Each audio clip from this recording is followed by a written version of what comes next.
Selamat datang pemirsa di dalam acara pembacaan buku Membina Kehidupan Abadi atau Perumpamaan Tuhan Yesus.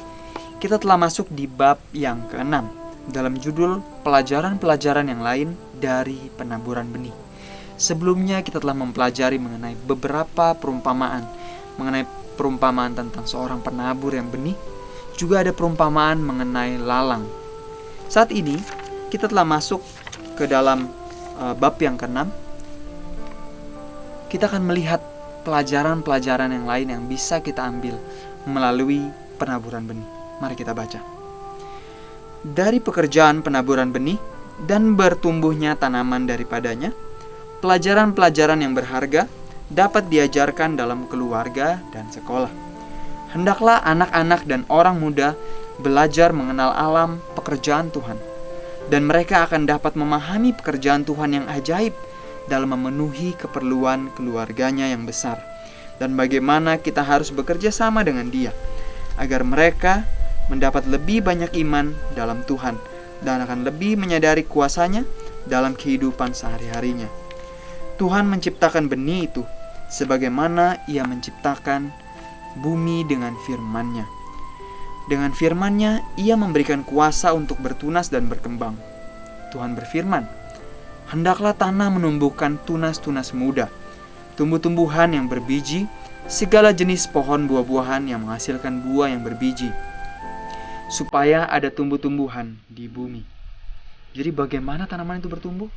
Bukan hanya sekedar benih atau bibit yang ditaruh di dalam tanah, tapi Tuhan berfirman. Karena Tuhan berfirman, maka benih itu pun bertumbuh. Lalu Tuhan mengatakan juga, firman itu yang menyebabkan benih itu bertumbuh. Setiap benih yang mengeluarkan tunas hijau kepada sinar matahari menyatakan kuasa pekerjaan ajaib dari firman yang dituturkan oleh Tuhan, yang sebab Dia berfirman maka semuanya jadi, yang memberikan perintah maka semuanya ada. Segala sesuatu yang baik, yang indah, bagaimana tanaman-tanaman itu bertumbuh, itu terjadi dan bertumbuh oleh karena kuasa Tuhan, oleh karena seizin Tuhan. Lantas, menurut Anda, kira-kira bagaimana dengan firman yang ditanamkan di dalam hati kita? Kristus mengajar murid-muridnya berdoa, dan sambil menunjuk ke bunga-bunga, Kristus mengatakan, berikanlah kami pada hari ini makanan kami yang secukupnya. Sama seperti Tuhan mendandani rumput yang ada di ladang. Begitu jugalah seharusnya kita tidak perlu khawatir dengan apa yang Tuhan akan siapkan dalam kehidupan kita di hari esok. Sama seperti Tuhan yang menjaga tanaman, yang tanaman itu pada hari ini mungkin bisa bertumbuh dan besok mungkin akan mati dimakan api. Bagaimana mungkin Tuhan tidak menjaga kita? Banyak cara yang Tuhan lakukan untuk menjadikan benih itu, yang kelihatan hanya dicampakkan begitu saja, menjadi tanaman yang hidup, dan Dia memberikan persediaan yang sesuai untuk segala sesuatu yang diperlukan demi menyempurnakan penuaian. Jadi sama seperti tanaman tersebut, Tuhan mencukupkan segala sesuatunya, air, sinar matahari, udara, dan segala sesuatunya sehingga tanaman tersebut dapat bertumbuh. Inilah suatu pelajaran yang sangat berharga yang bisa kita ambil. Bagaimana tanaman saja Tuhan pelihara, apalagi kehidupan kita. Jika ada Anda, pemirsa di rumah yang sedang sedih, yang mungkin Anda sedang dalam pergumulan, atau ada keluarga Anda yang sedang terbeban berat pada saat ini, saya mengajak Anda untuk memberikan semangat dan kekuatan bagi mereka. Ingatkan mereka, sama seperti Tuhan menjaga bunga-bunga yang ada di ladang dan tumbuh-tumbuhan, begitu juga Tuhan akan menjaga hidup kita. Tetapi itu bukan berarti kita harus duduk-duduk diam-diam di rumah tidur-tiduran lalu akan datang itu berkat. Karena tumbuhan itu tumbuh pun ada kerjasama antara manusia dengan Tuhan. Kalau manusia tidak menggemburkan tanah, dia tidak membuang lalang-lalang, sama seperti kita pelajaran yang sebelumnya. Lalang-lalang harus dibuang, batu-batu harus dibuang, disingkirkan, sehingga tanaman tersebut dapat berbuah banyak. Begitu juga dengan kehidupan kita. Alam di bawah pengendalian Tuhan. Segala unsur dunia berada di bawah pengendalian Tuhan. Undang-undang alam ditaati oleh alam. Segala sesuatu berbicara dan bertindak menurut kehendak Khalik.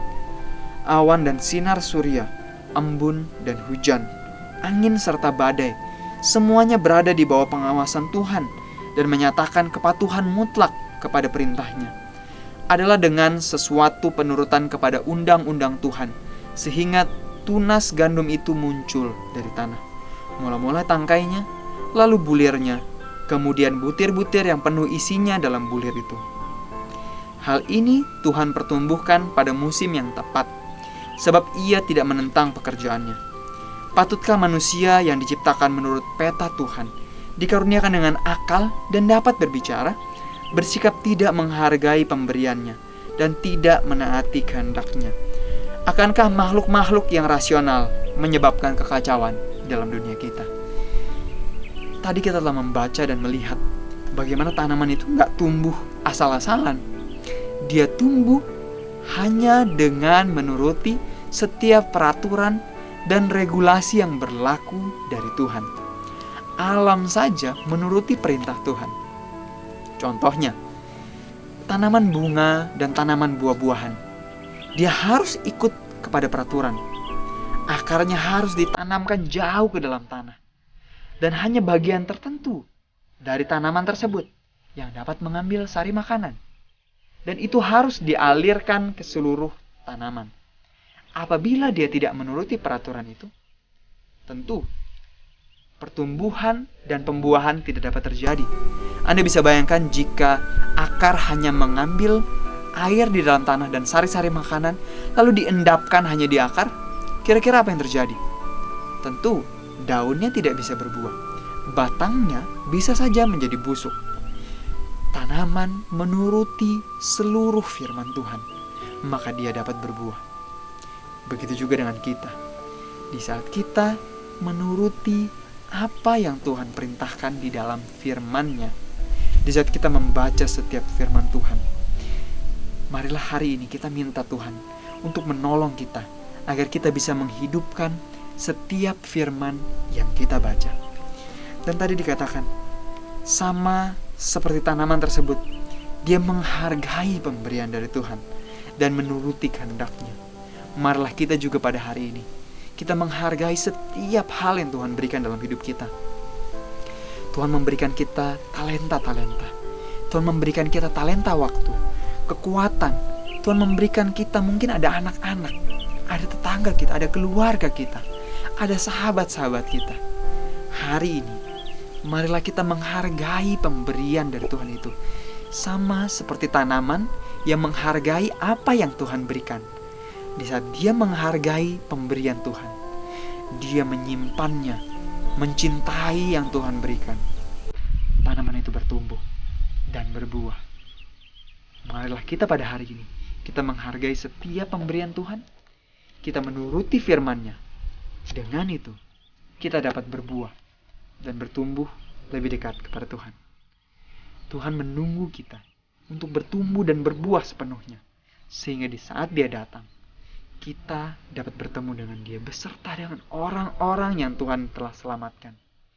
Ingatkan kepada teman-teman Anda, keluarga Anda, untuk menghindarkan setiap hal yang buruk dalam kehidupan kita, untuk menjaga hidup kita lebih dekat kepada Tuhan, menghargai setiap pemberian Tuhan, baik itu harta kita, talenta kita, waktu kita, tenaga kita, segala sesuatu yang ada di sekitar kita.